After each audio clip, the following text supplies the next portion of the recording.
Airspeeder, dude. Airspeeders. What is this? Star Wars? Are we living in the future or what? It's pretty awesome.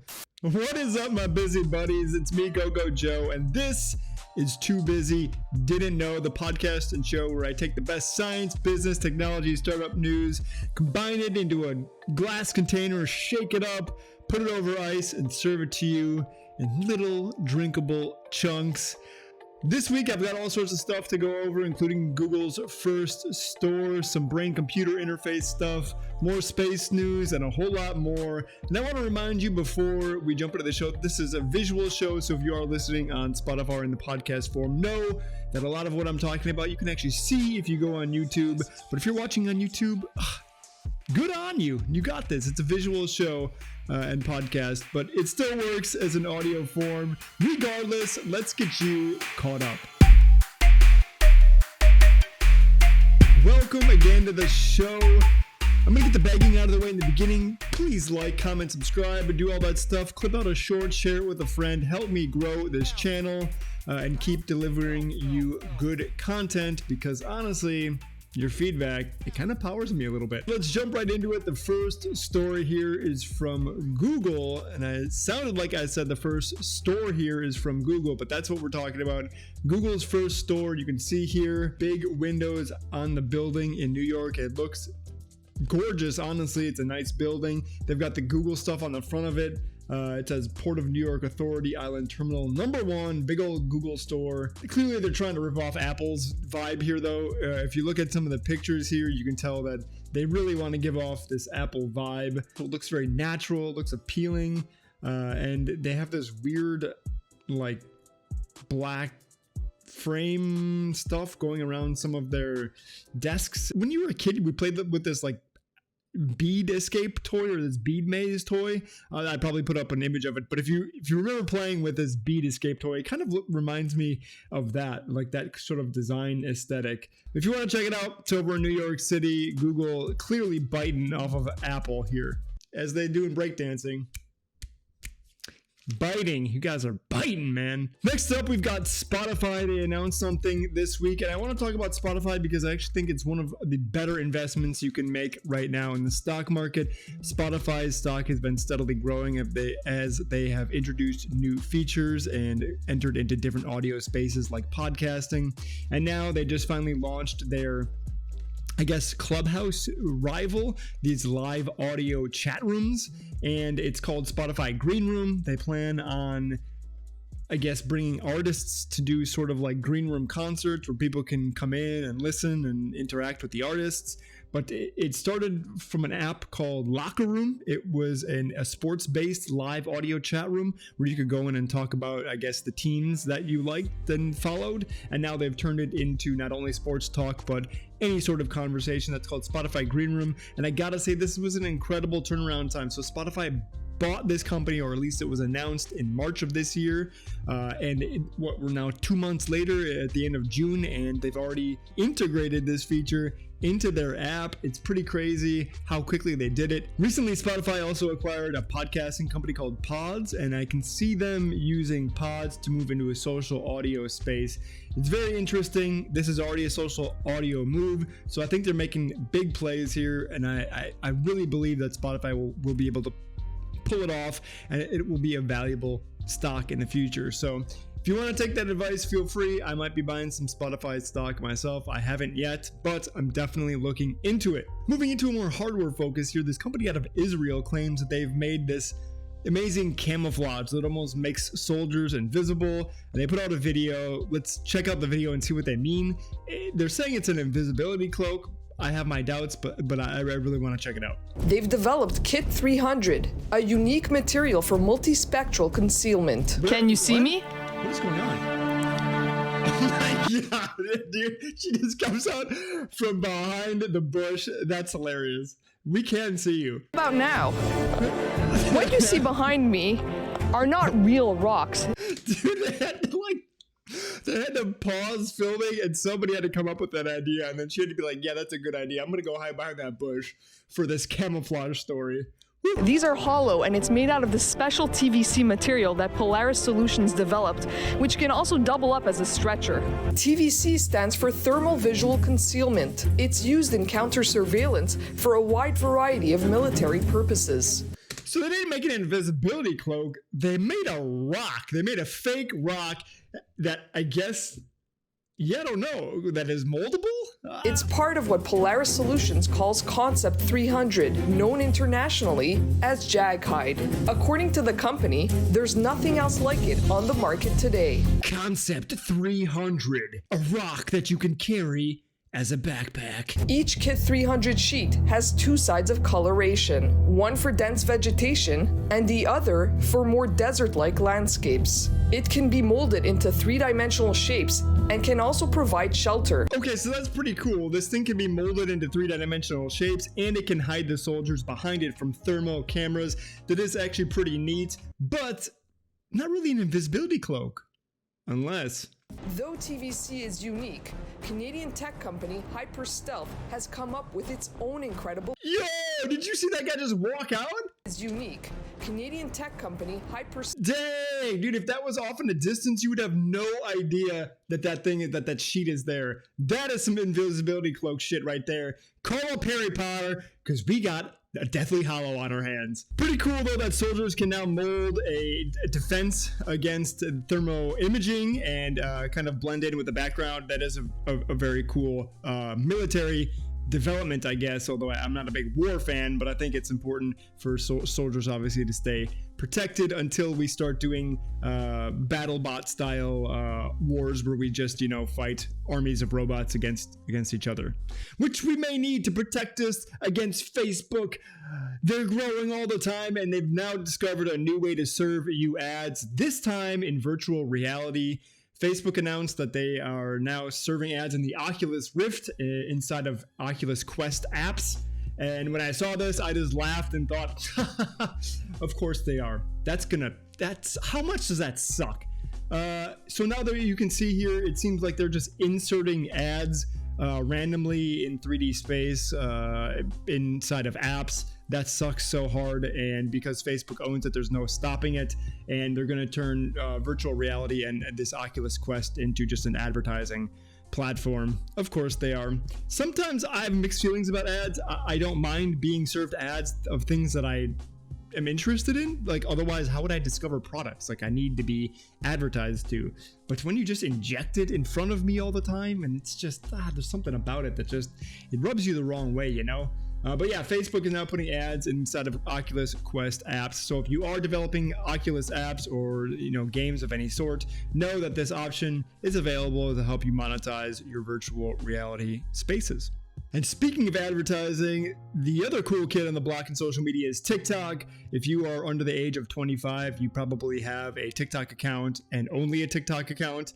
It is the social media platform for young people currently. I don't like that it's owned by a Chinese company. I don't know what data they're sharing with China. That's neither here nor there.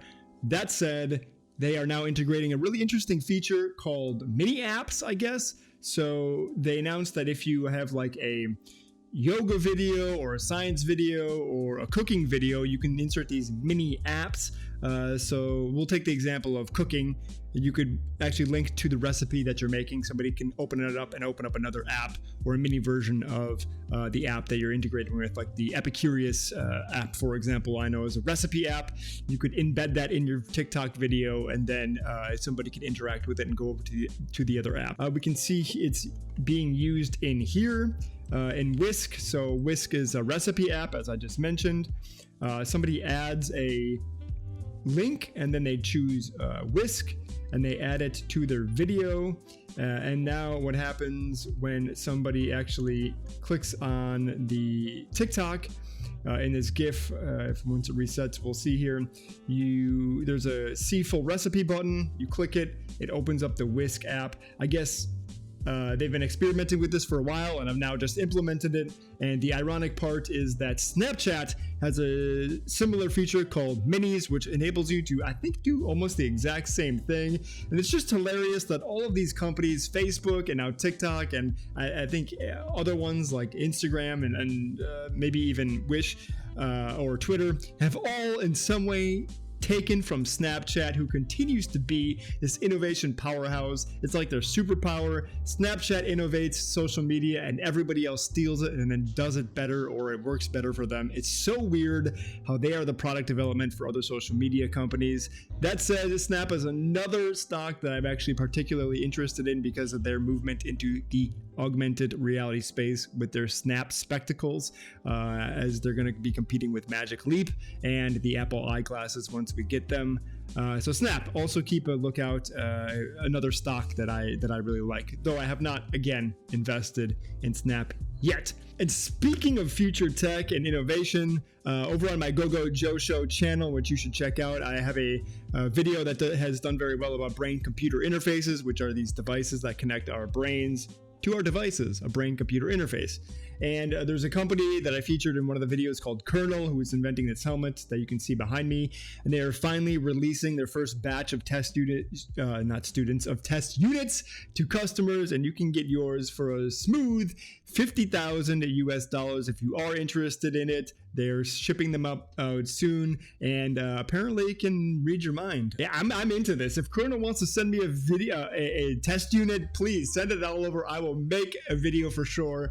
It's totally interesting. That's Kernel, but do check out my brain-computer interface video on my GoGo Joe Show channel. And for the rest of the show, there's going to be a lot of videos, so if you are listening to this, I do encourage you to go over to YouTube and look up this episode on YouTube so you can see this stuff. The first one here is a building out of China that uses prefab building technology, meaning in a warehouse somewhere they compile a bunch of pieces together to make something look like, I don't know, say a room, and then they use on-site assembly to almost put it together like Legos, using cranes to pick up these pieces, put them into place, and then weld everything and just finish it out. This is in opposition to normal building techniques where they have to build walls by placing a bunch of steel rods, and then they have to pour concrete down it, let it build a frame with wood before they pour the concrete, and let it harden around the metal rods, and so it has structure. This is a much quicker way of doing it off-site and then assembling on-site. And apparently China, there's a company in China that has been doing this, and they claim that they built a 10-story building in one day. Obviously that's a bit of a stretch. They didn't build it in one day. They had a bunch of assembly probably over months before they actually got to this one day of construction. They also have done things like this, or made claims like this, where they 3D printed a building in 24 hours, which they didn't really print a building in 24 hours. They tend to exaggerate a little bit to make themselves look better. But that being said, let's check out this video and see what they've done here.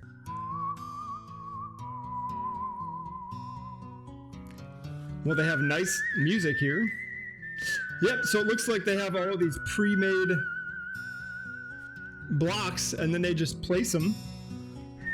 They even have pre-made roof at the top to just throw on.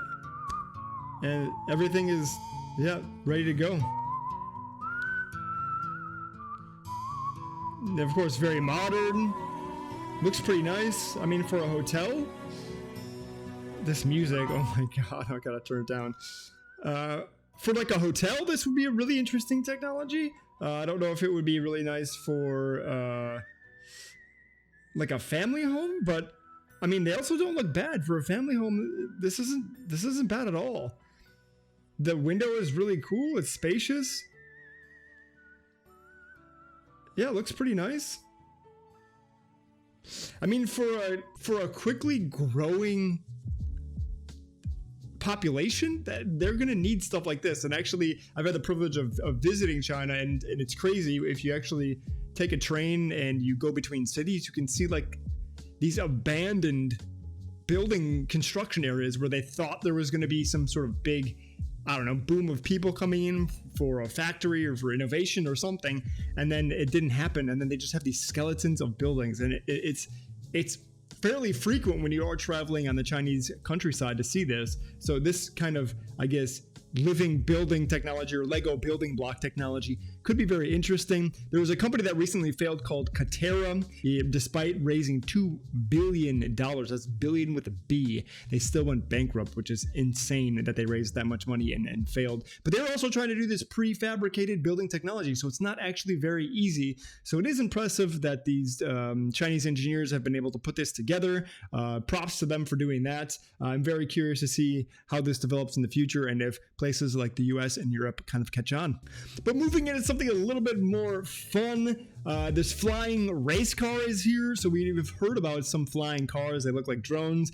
And this company is claiming that they've created the first race car to do these, like, I guess, high speed drone race car Grand Prix. It looks pretty cool. Let's look at the video here, and you'll get it immediately. Machines merge at the digital frontier. There it is.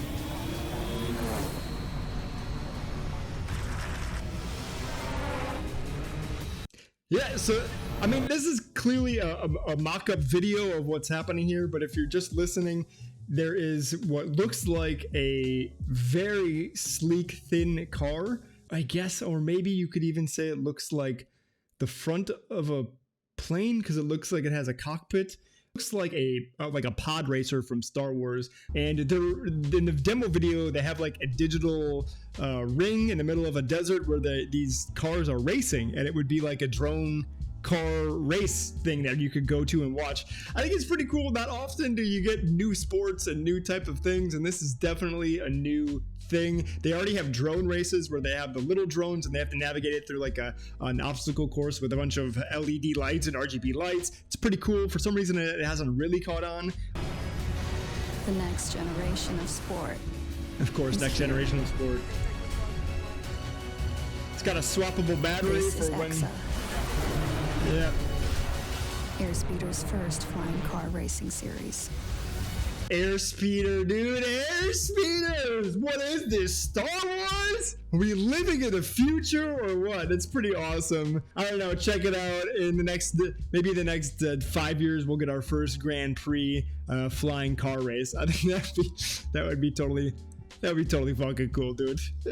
So hilarious. The time that we're living in with these electric flying racing cars. And speaking of that, maybe after you visit the racetrack, you can hop into a balloon. There's this company called Balloon. It's a space tourism company that is pretty much, as you can see on screen, making these giant balloons that can take you up to near space. So you won't actually exit Earth's atmosphere into space, but you're pretty much up at space at the cutoff of where we consider space.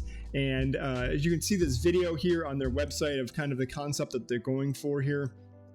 It's like a pod. It looks like just looks like an Amazon Alexa, but as a pod, right? You can get into with some gold-plated windows to protect you from solar radiation, I'm guessing. And then they float it up, and of course they show it at Dubai because that's where rich people go. But yeah, it floats up into the atmosphere, and then you can get up high and you can see out across the Earth. And it's got 4 passengers, apparently, 2 pilots. It only costs like $180,000 to go on this trip. 5 hours of flight time. So what does that break down to? Like 30,000 per hour of flight time. It's not a cheap flight for sure. And cruise time of 2 hours where you are up looking over the Earth. And the cool part about Balloon, and again, if you're just listening, check it out online. With the camera editing here is so funny. They make it look so epic and so, like, I don't know, so well done. But they are hoping that when you go up there, you get into what's called the overview effect, where when you can look down on Earth and you can see it as like the floating ball that it is in space. The people who have been able to do that, the astronauts that have been able to go up there and do that, have their minds altered forever. They just have a more connection to the planet and to like nature and caring about their fellow human and fellow animal and the planet. And you have a greater appreciation for what this all is in life. It's called the overview effect. If you want to look it up, I'll try to link to it in the description below. This also sounds like the safest way to go experience space instead of doing what Jeff Bezos is doing by just going up with his rocket. And this seems like the safest way with a balloon to go get that overview effect. And yes, it does cost about $130,000 per person per passenger to go up there. But it's making spaceflight more accessible and more reachable for a lot of people. I mean, 130,000 sounds like a lot of money, but that's way more accessible than anything else right now. So that's called Bloon, Bloon. Also, while you're out there in the desert, this off-road mech suit was just unveiled recently. They have this. It's a giant mech suit, dude. It looks like something that Hideo Kojima would have in Metal Gear Solid. Let's just watch the video. It's absolutely incredible. So they took this thing out into the desert. You can see here, it looks like a giant metal cage that's walking with like tusks, like an elephant or something. This is an insane mech.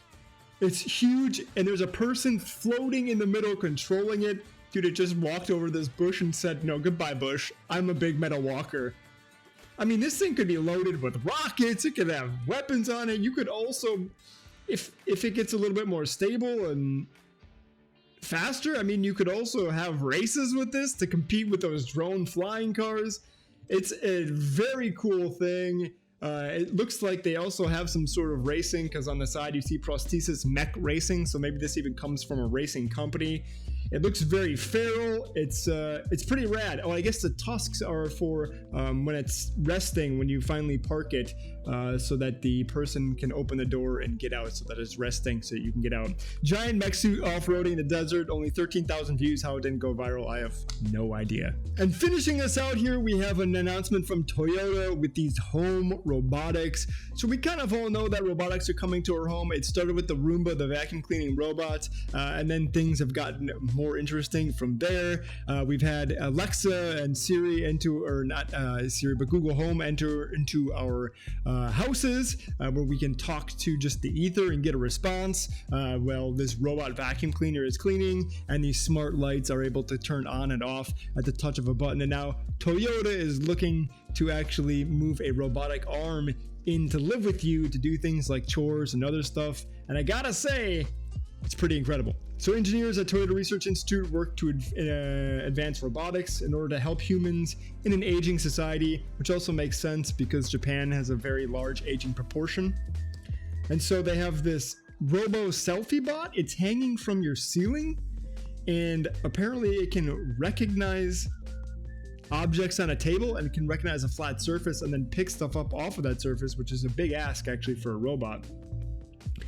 This is just a prototype, but it can pick up a selfie stick and watch itself as it cleans. So you can see it's driving around. It has like two arms, one to hold the selfie stick and one with like a wiper. So it's going around wiping everything, cleaning the surface of the table, vacuuming it up at the same time.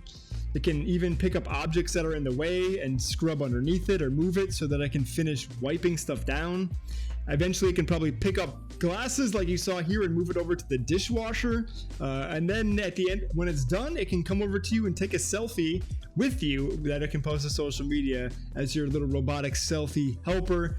This is crazy and weird at how far this has come. I mean, I remember seeing, oh my god, it picked up a stuffed animal. It doesn't look like it was going to strangle that buddy. But I remember seeing bots that could barely handle navigating around a chair, and now these things have robotic arms that can pick up transparent glasses, they can clean, they can vacuum, they can take selfies, they can do your chores. So if you don't want to vacuum up, this thing can probably activate the Roomba, pick up your dishes, your dirty dishes that you left at your computer desk, put it in the dishwasher, and then go dock itself in the corner, or maybe eventually it'll be able to cook. It's pretty incredible what Toyota's been able to do here. Just the level of, of care that this thing demonstrated. It was very gentle with everything. If we go the Terminator route, one little thing goes wrong, and then this thing starts killing us. It just grabs us by the neck and snaps our neck. But maybe grandma's not in for that fate and we won't actually experience that, but that's Toyota. Their robotics group seems to be really pushing stuff forward to get things into our homes and living with robots, I guess, companionship. Next stop, we know that someone's gonna want to have sex with one of their robots. Like, we definitely know that that is gonna happen eventually, but you know, I'm not here to judge. If you wanna have sex with your home robot maid, who am I to judge? You already probably want to have sex with your normal maid. Why not have sex with your home robot maid, you know? That's been today's TBDK, Too Busy Didn't Know. I'll remind you again, if you like my show, hit the subscribe button and mash the bell to get a notification every time I upload a new video. Clip out a short, share it with a friend. If you like what I'm doing, I would really appreciate some feedback. This has been TBDK, getting you caught up. And until next week, I hope you learned something good, because you know it. I love you.